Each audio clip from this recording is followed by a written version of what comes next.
Namo tassa bhagavato arahato samma sambuddhassa. Namo tassa bhagavato arahato samma sambuddhassa. Namo tassa bhagavato arahato samma sambuddhassa. Aparuta de sangamatassa tawara ye sodavanta bamunjantu satang.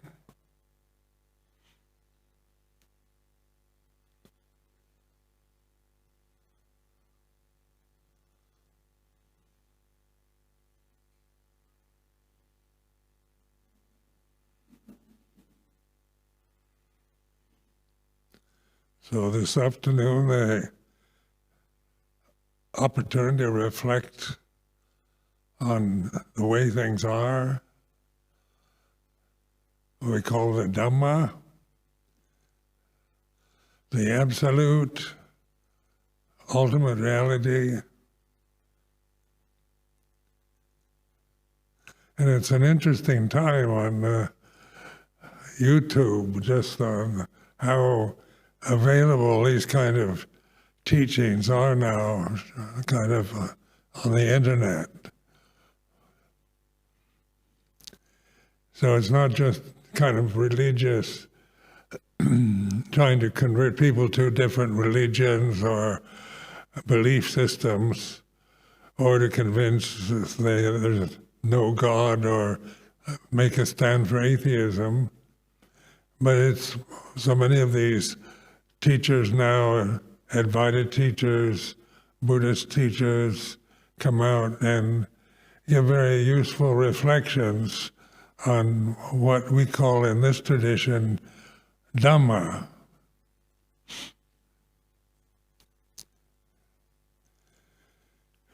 I see this as a good sign because ultimately, because I've developed this path through the Theravada school of Buddhism, then my intellectual mindset and my practice has been through using the teachings of the Buddha, which are all pointing to Dhamma, the way things are.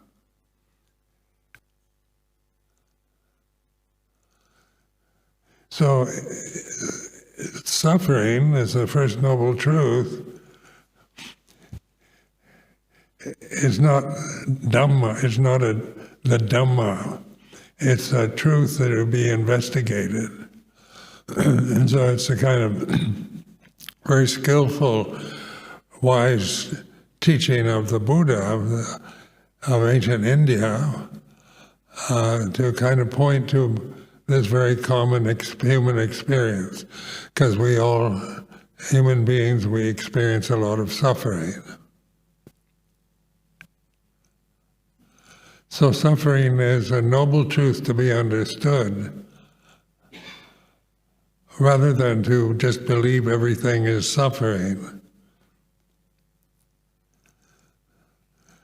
Then the Buddha pointed to the cause of suffering, which is this ignorant grasping of the very conditions that arise and cease and change, who we have very little control over. We have our karmic inheritance, our genetic inheritance to live with, these human forms that are subject to all kinds of ailments, getting old, getting sick, death. And yet so much of our culture reinforces this sense of a separate self, of we are this physical body.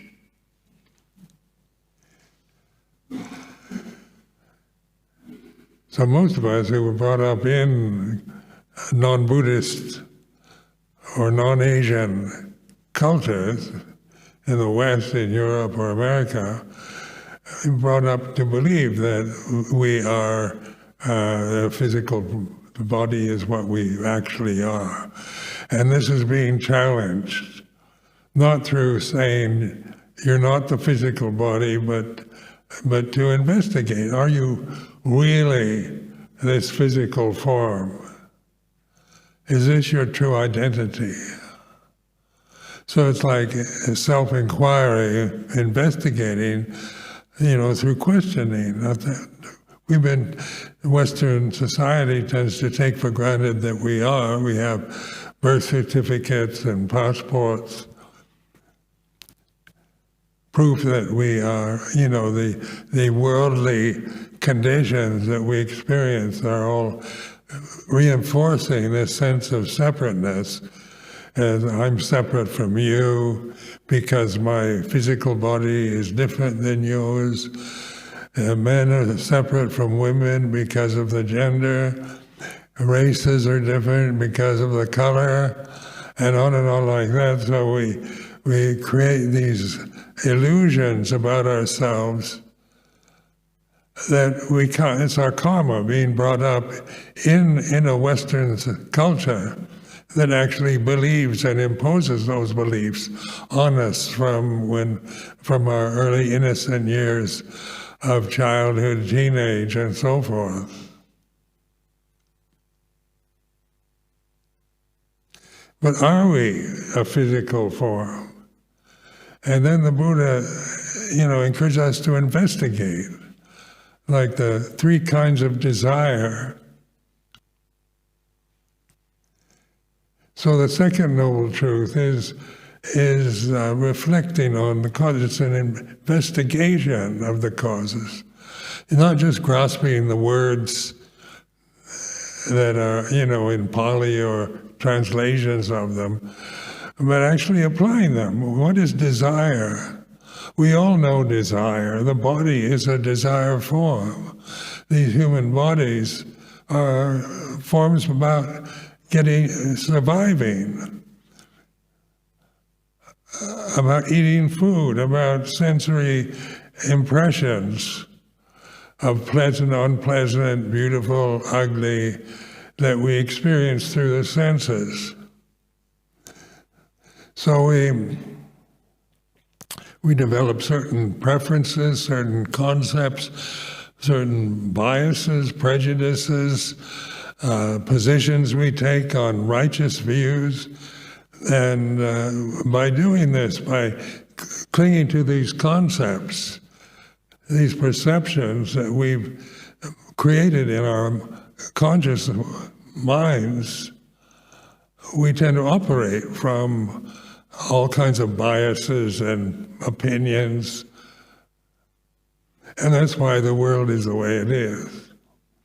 And reading the news of the day, you realize how the political system in the UK and in the United States and every other country in the world is based on this ideals of human rights and democracy, but they don't, they don't prepare us for dealing with the karma, what we've inherited through our genetic inheritance, how we've been conditioned, whether we're from a poor family, a wealthy family, a white family, a black family. These are conditioning experiences that are going to be very different for each one of us. So there's so much emphasis on not being racist or anti-Semitic, and in that very emphasis, these are kind of noble ideals. We create the very conditions where these racist views, anti-Semitism, and these kind of biases that are strictly illusions, we tend to be influenced by. Either we're anti-Semitic, or we're not, or we're against those who are. So we develop, those who are anti-Semites are bad people. Good people are who are not anti-Semitic, who respect the rights of every human being, the equality and so forth. These are very righteous and noble concepts. But they are concepts. It's not the way life is in terms of Dhamma. It's not about righteousness and justice and fairness. It's about the way things change, the impermanent nature that we're all experiencing through these forms, through the senses that we have. So, and the Buddha's teaching is to reflect on this, to begin to notice this, how, we form prejudices through grasping views that we maybe have no responsibility for, that we've been told is right, we've been conditioned to believe. So religious conditioning is still a conditioning, whether it's Buddhist conditioning or Christian conditioning. It's still taking something that somebody else tells you into your own mental conditioning and operating from it. So remember that the Buddha emphasized that all conditions are impermanent. And that gives the equality about conditions, their very nature. Whether they're righteous or prejudiced or biased or evil or saintly, they are impermanent, they arise and cease. And this we can begin to recognize as we investigate. Even a righteous view, which is very liberal and fair and just, comes and goes in our minds. It's not a permanent state of mind. All memories that we have, the cultural conditioning we've received is about remembering. Where do I belong? Am I really an American? Is this my identity? So, and then I've taken British citizenship. Am I really British? Can I claim to be British? Where do I belong? In Britain or America? In Thailand? I lived so many years in Thailand. Can I identify as being Thai? These are questions to ask. Do you need an identity with a culture, with a tradition? Or is this just an imposition in this world of incessant, relentless changingness that now, through reflective awareness, we're witnessing to? It's the way it is. It's not about judging, because judgments are concepts based on one's personal views of right and wrong.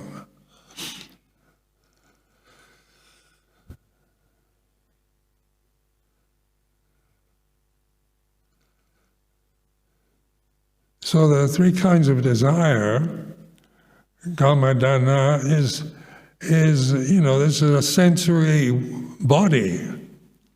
It has the senses, the eyes, ears, the nose, the tongue, the body itself.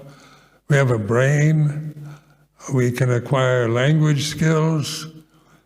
We can discriminate between various things, and it's a kind of gift that we have in this form, this mammalian form as a human being. But to reflect on it is the way out of suffering. It's not ending suffering as a personal entity. It doesn't mean that enlightenment means you don't experience suffering anymore.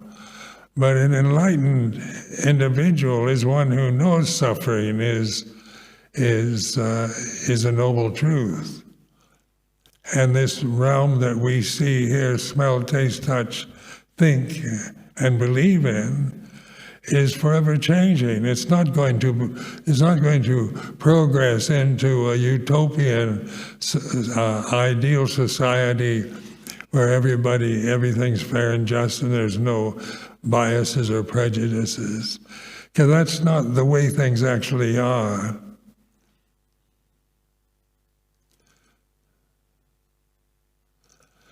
But the suffering is something we create onto the present moment by judging it.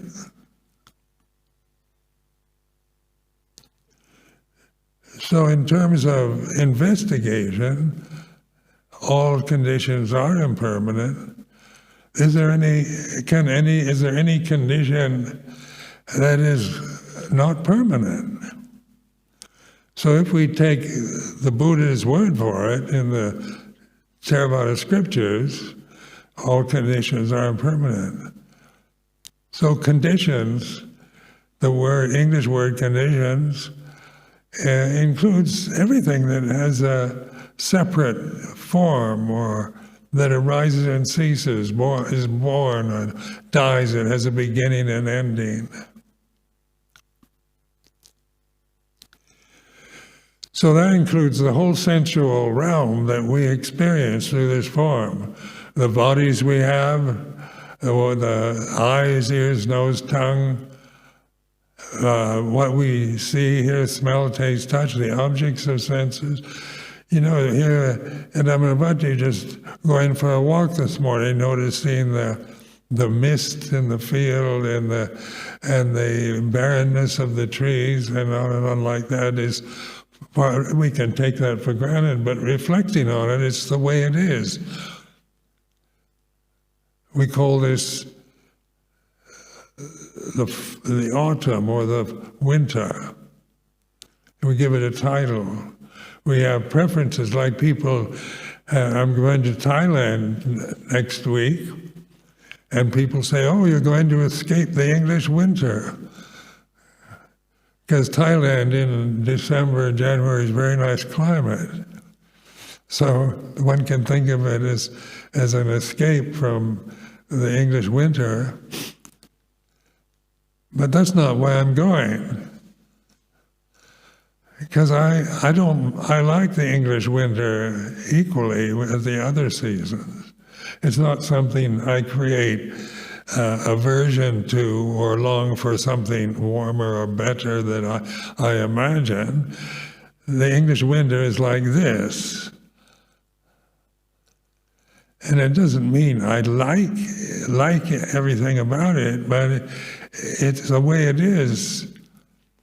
And then I let go of my personal conditioned views about cold weather and wintertime and all that. I don't create or believe or hold on to such opinions or views anymore, so there's no suffering.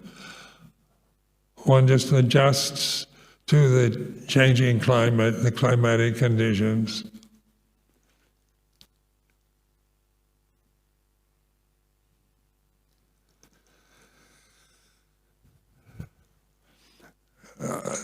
But the Gamadana, the sensual desire, the senses themselves are untrustworthy, impermanent.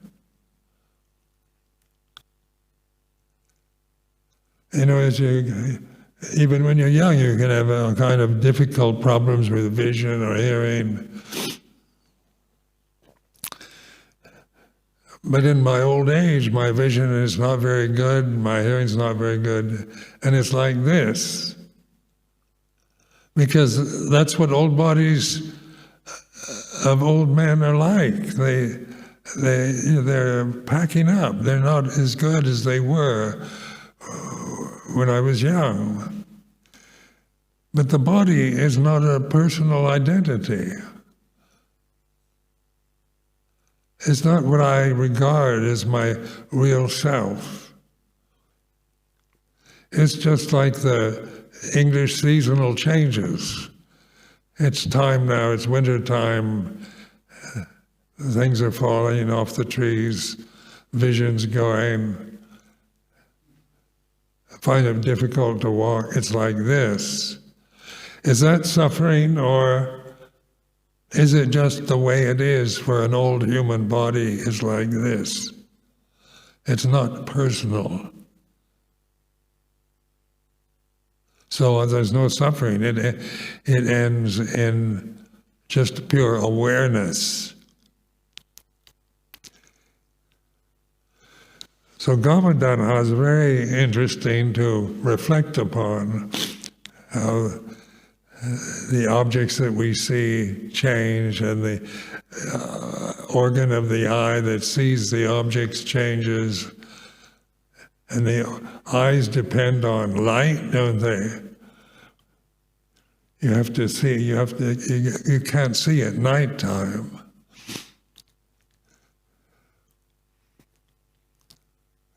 So I remember one experiment I made years ago in my investigation of just the experience of seeing. And I noticed how I'd sit on the porch of my kuti in Thailand and watch the sun rise in the morning in the forest, and how as it became, at first everything looked dark, all the trees had green leaves on them, but they looked black to me because there was not enough light. The color green needs a lot of light for it to manifest as green. And then as the sunrise became more dominant, then began to see green leaves on the trees. Just something like that, an investigation of how light and color depend on each other. Are the trees permanently green, even in the dark? We assume so, because if we take a torch to them at night, middle of the night, and shine it on the trees, they're green. But it takes, for green to manifest, it takes light. So this is like dependence of conditions on each other.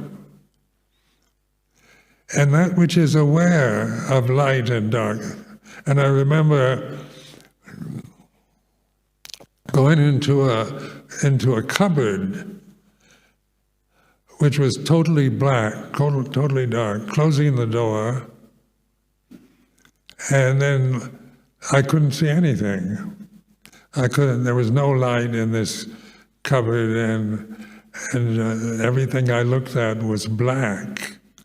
So everything around me was black.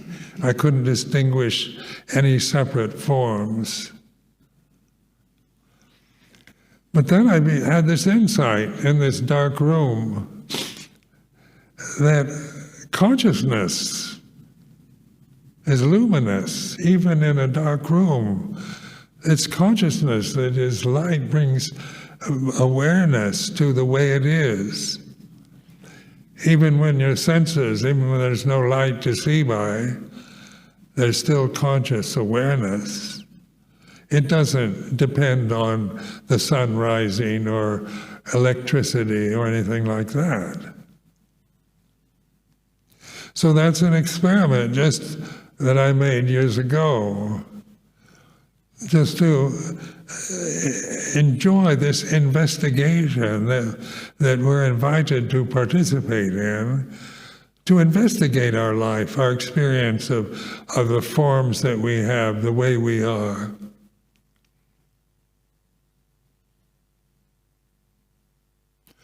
Then in terms of bhavadana, wanting to become something. So we're here because most of us, I assume all of us are here because we want to become enlightened. So that's a very altruistic, high-minded wish to be enlightened. So we come to monasteries or meditation centers because we feel we're unenlightened. So on the self view, my personality didn't feel enlightened at all. And I assume, and I was very fascinated by Buddhist teachings long before I entered a monastery.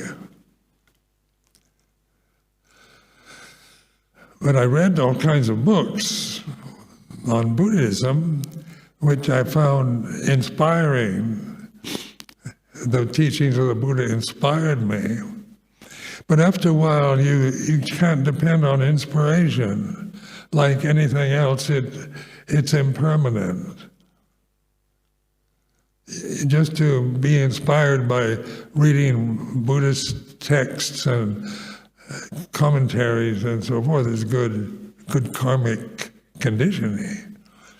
But it also becomes, you realize that it's not making any real changes, except maybe you have more trust, more faith in the Buddha's teachings, until then you decide to come to Amaravati and try to practice what the Buddha taught.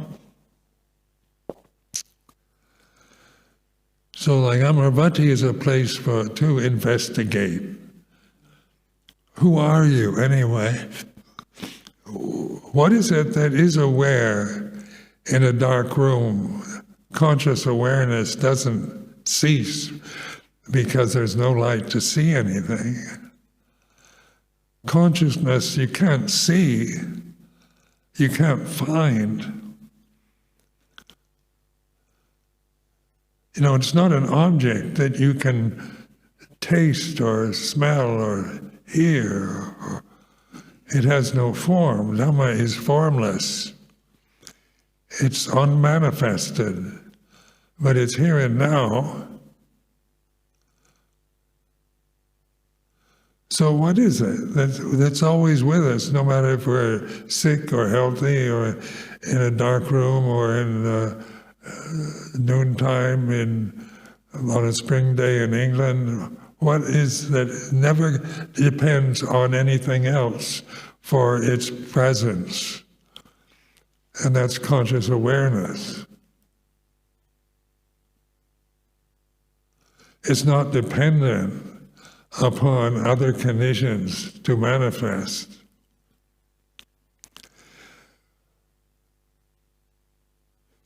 So that's, when we ask the question, is there something that is permanent? And this I asked myself years ago when I was a seminary, if the Buddha said all conditions are impermanent, I just decided to make up a Zen koan. Is there something that is permanent? And then my intellect would say, well, everything is impermanent. That's what the Buddha said. So that was like accepting the teachings, good teaching, everything is impermanent. But investigation isn't just grasping the Buddha's words and defending them in various ways, but in actually, their directional signs are pointing the way to realize what you really are.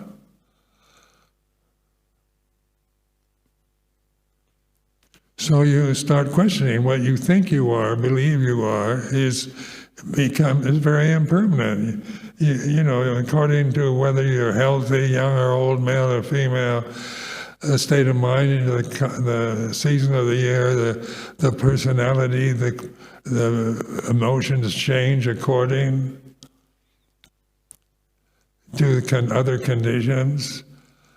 So people praise you and you feel happy, and then they criticize you and you feel angry. But that which is aware of happiness at being praised and angry at being criticized, that's conscious awareness. We have that whatever's happening to us. That doesn't come and go according to conditioning, but we don't notice it, because when we're happy, we want to stay that way. When we're unhappy, we want to get rid of it. We'd like to have a life where we're just fulfilled and happy and loved and appreciated, and we live to a ripe old age in good health is ideal on a personal desire. But that's not the way life is. The bodies they just get old.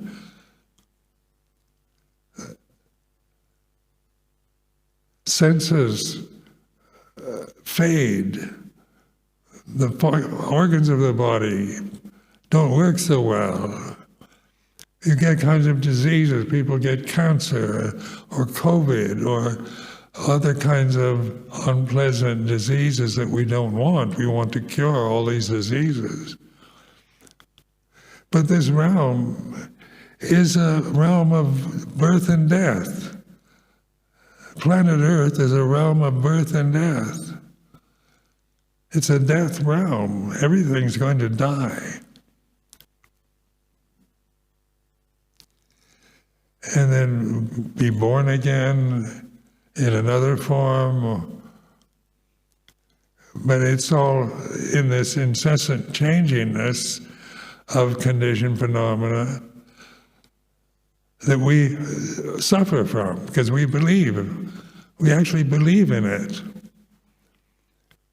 Unquestioningly belief in the illusions we've been conditioned by our societies, by our families, by our religions.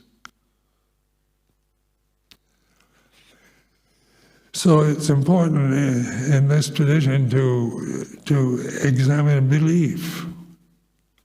Just like, because the Buddha said all conditions are impermanent, then my first impression was I believe that totally, so they are. Unquestionably, all conditions are impermanent. It's in the scriptures. It's basic Buddhism, it's Dhamma.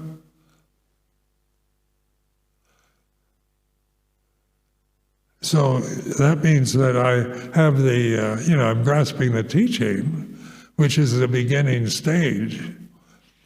So that's fair enough. It's to Bhariyati Dhamma, or studying the scriptures, is good karma. Making good karma, things that bring happiness or faith or trust into our lives, inspire us. But then happiness is very dependent. How many suttas can you read and still remain inspired?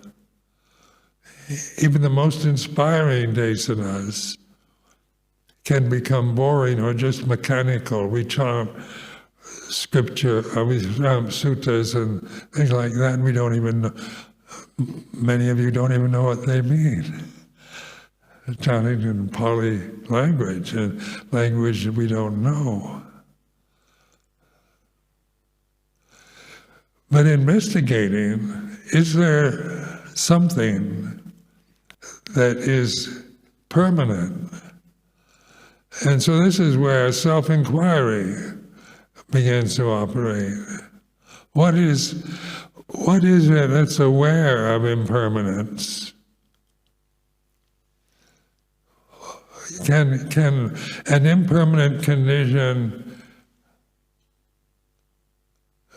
know the impermanence of another condition? Does the conditioning process, does it have any real conscious awareness? Or does it depend on the consciousness here and now that we experience, whether we're young or old, male or female, healthy or unhealthy?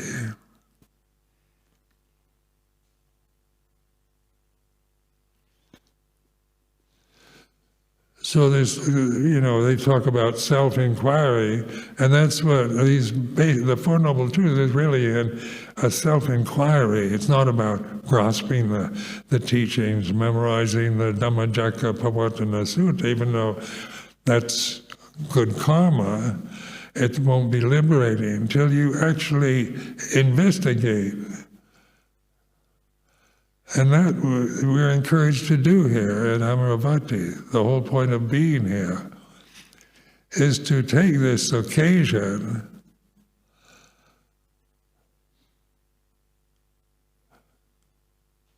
we experience life through the senses. So experience is all about sense.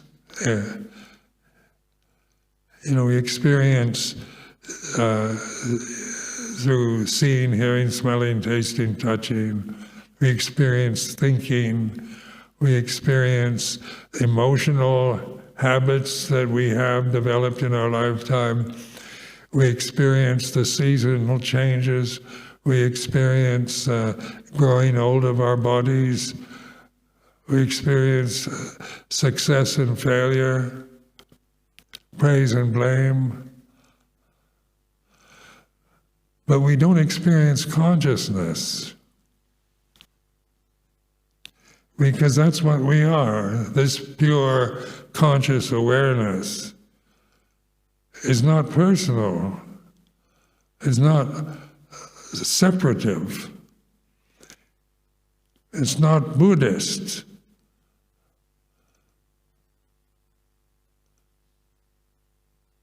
It is perfect and whole and complete.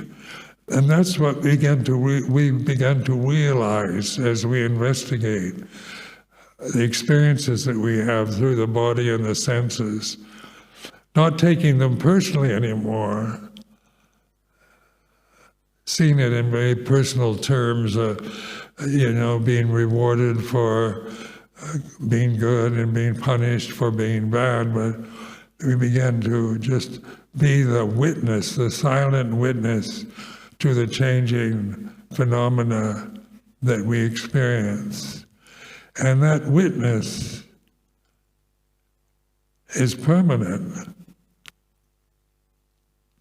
It's not a person. And we can ignore it as we get caught up in our old habits and beliefs, our biases, our prejudices, our aspirations. We can easily get caught up into that. But as you trust your awareness more and more, conscious awareness, it is impersonal. It's where everything ceases. So I've been meditating a lot on consciousness without feature, without end, luminous all around. Here is where the earth, fire, water, and air have no footing, find no footing. So in awareness, as we abide in conscious awareness, and that's our real refuge in Dhamma, that's that's ultimate reality. Then earth, fire, water, and air, which is all the manifest forms that we experience through the body and the senses. It isn't that they all disappear, but they're no longer blinding us the way we're blinded when we're attached to the forms as our identity. So being attached to a form, no matter how virtuous it might be, or how evil it might be, that attachment binds us to karmic habit patterns. So when we talk about karma, as kusala karma, piyagata karma, and this is karma is a useful word, oftentimes misused, because we say my karma. We identify a lot with our karma, or it's an excuse. We excuse our behavior because we say, it's my karma to be like this. And I've heard many people, including Westerners, claim that it's my karma, and kind of fatalistic, I'm a victim of my karma, I can't help myself, is based on this sense of I am this form, this person, this separate person that has a separate karma from you. And that whole illusion is what we tend to grasp. And it's learning to break through this illusion. Are you really what you believe and think? Is your karma really yours? Is it really a person? Is it really what you want to be? So rather than making problems about the way we are or our karma, we begin to understand it, use it for observing. You're the witness, the Bhutto, the witness of karma, not the karma anymore. You're taking your stand with the conscious awareness, which is not karma. And as you trust that, taking a stand with conscious awareness, you begin to abide in it. It's your real refuge. No matter what happens to you in life, whether it's being praised or blamed or being healthy or sickly, you don't create suffering around the karma of these forms, the karma of your own form or anyone else's.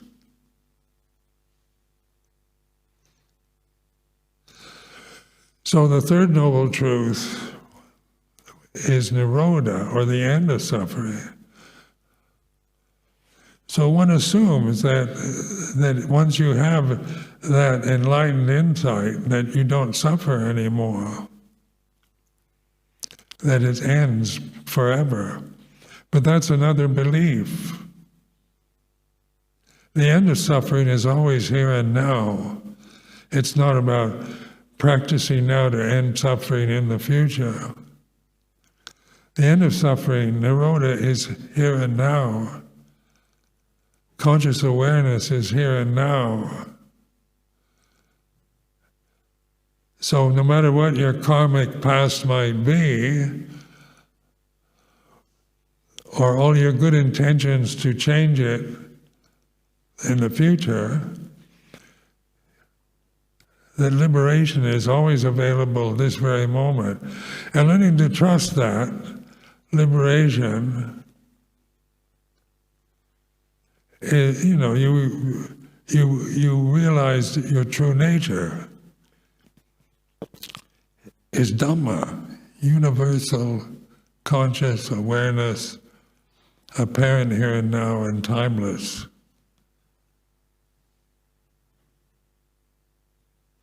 So that's the end of suffering. And just in my own practice of this path, just seeing how, because I get a lot of praise, I have been criticized by many, I've been given high titles, I have to be very careful about walking. Old age is like this, but it's not. It's the natural state of a form that's not self. It's not mine anymore. It's the way things are. All conditions are impermanent. And conscious awareness is not a condition.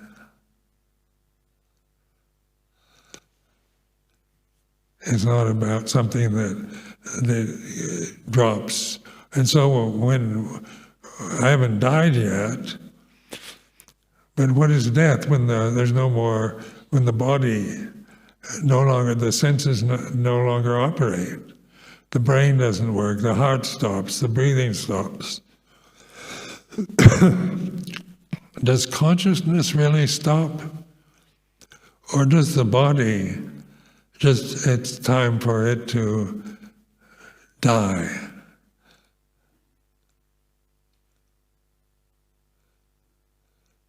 But is the consciousness a dead person? Is not conscious anymore, but the consciousness that that person had when they were alive is the same as our consciousness here and now. It doesn't die. So it's the deathless amatta Dhamma that we begin to realize for ourselves. So I offer this as a reflection.